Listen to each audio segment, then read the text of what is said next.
Salut à toi, j'espère que tu vas bien. C'est cool aujourd'hui, il fait super beau. Il y a l'été qui approche doucement, bon pas du tout, on est au printemps, bref c'est pas grave. Aujourd'hui j'avais envie de faire une petite vidéo rapide en ce jour de congé, puisqu'on est le vendredi saint, c'est la Pâques bientôt. Et du coup tu t'en doutes peut-être, mais les marchés sont fermés et ça a un impact sur la volatilité. Donc j'avais juste envie de te partager ce petit tips. Donc deux choses, la première, comment savoir quels jours sont des jours de congé. Alors pour ceux qui n'ont aucune connaissance de ce que c'est un jour de congé en trading, un jour de congé en fait c'est pas comme les vacances annuelles, en mode t'as Noël ou t'as les grandes vacances d'été, etc. C'est vraiment les jours de fête, souvent c'est des fêtes religieuses ou quoi, et c'est des jours où les places boursières vont être fermées. Donc tu vas avoir la bourse de New York, hein, donc Wall Street, et puis tu vas avoir la bourse de Londres, le London Stock Exchange, celle de New York, c'est le New York Stock Exchange du coup. Et donc, comme toute institution, ils ont des jours de congé, et souvent ça tombe, comme je l'ai dit, sur des jours de fêtes religieuses.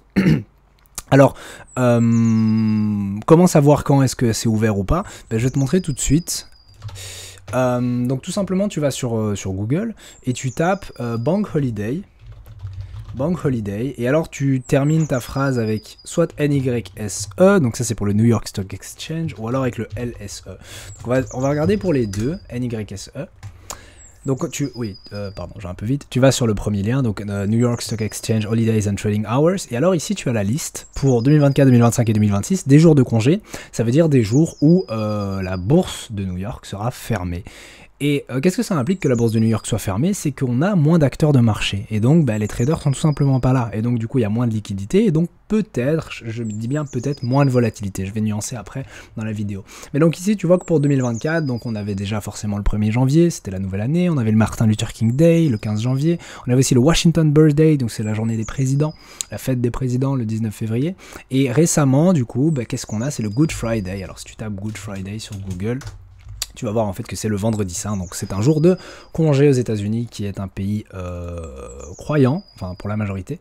Donc c'est le vendredi 29 mars. Donc aujourd'hui, en ce jour de PCE, hein, tu l'as peut-être vu avec le calendrier économique, mais aujourd'hui on avait le PCE Price Index. La volatilité sur les marchés n'a pas été si élevée que ça. Bon, pour deux raisons. Déjà, l'indice n'a pas vraiment dévié de ce à quoi on s'attendait, pas tant que ça. Mais aussi parce que simplement il n'y avait pas autant d'acteurs de marché que sur le reste de la semaine. Donc ça c'est pour la bourse de New York. Tu vois qu'après le prochain jour de congé c'est en mai, hein, fin mai, le Memorial Day, donc voilà. Pour le London Stock Exchange, donc tu tapes la même chose mais avec LSE à la fin, tu prends le deuxième lien, celui du London Stock Exchange, le lien officiel. Et alors ici tu as les Business Days, donc c'est un peu la même chose, c'est leur calendrier. Donc ici tu vois que même chose, Good Friday, donc ils fêtent aussi le vendredi saint. La bourse de Londres est donc fermée le vendredi 29 mars. Ce qu'il faut savoir aussi ici, c'est qu'elle est aussi fermée lundi. Donc c'est le lundi de Pâques, lundi la bourse de Londres est fermée, donc peut-être que tu vas voir pas beaucoup d'activité sur les marchés lundi matin à l'ouverture de Londres, hein, donc vers 8, 9, 10 heures, 11 heures, peut-être qu'il n'y aura pas beaucoup d'activité parce que les traders londoniens ne seront tout simplement pas là. Alors, j'ai parlé de la volatilité, et je terminerai avec ça. En soi, c'est une vidéo très rapide aujourd'hui, mais j'ai parlé de la volatilité. En fait, c'est quoi l'impact sur les marchés quand on a un jour de congé? Comme je l'ai dit, déjà, les acteurs de marché sont pas là. Donc, les institutions, pour la plupart, sont fermées. Enfin, la bourse, en fait, est fermée. Donc à ce moment-là, moins de liquidités qui sont tradées, et le fait qu'il y ait moins de liquidités présentes sur les marchés peut avoir deux impacts. Soit tu vas avoir un prix qui va range à balle, donc évoluer à l'horizontale, il n'y aura quasi pas d'action des prix, et pas vraiment moyen de trader, parce que sans volatilité, tu sais pas faire de... Enfin, il faut qu'on ait des mouvements pour faire de l'argent. Donc soit ça, soit à l'inverse, le fait qu'il y ait moins de liquidités fait que ça demande moins de liquidités, pour engendrer une certaine volatilité sur les marchés, pour engendrer un certain mouvement.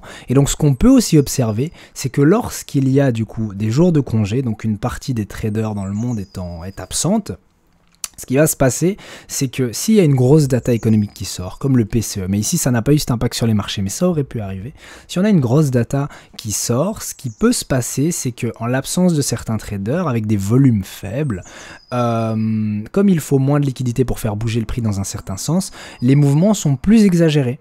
Donc imaginons que tu aies une data qui a tendance à faire bouger le prix de, je sais pas, une trentaine de pips, une quarantaine de pips, tu peux avoir des mouvements de 50, 60, 80 pips, à la suite du coup de la publication d'une data, uniquement parce que du coup c'est un jour de congé. Donc voilà, bon c'est tout bête comme tips, mais c'est important à prendre en compte parce que si par exemple cette semaine tu basais toute ta semaine de trading sur l'indice des prix PCE qui était publié aujourd'hui alors qu'on est un jour de congé, ben peut-être que tu auras flop ta semaine parce que tu te rends compte qu'en fait il n'y a pas eu énormément de volatilité cette semaine-ci. Et à l'inverse, imaginons que tu souhaites prendre des positions lundi pendant la session de Londres, pas très intelligent non plus parce que du coup la session est fermée, tu vois.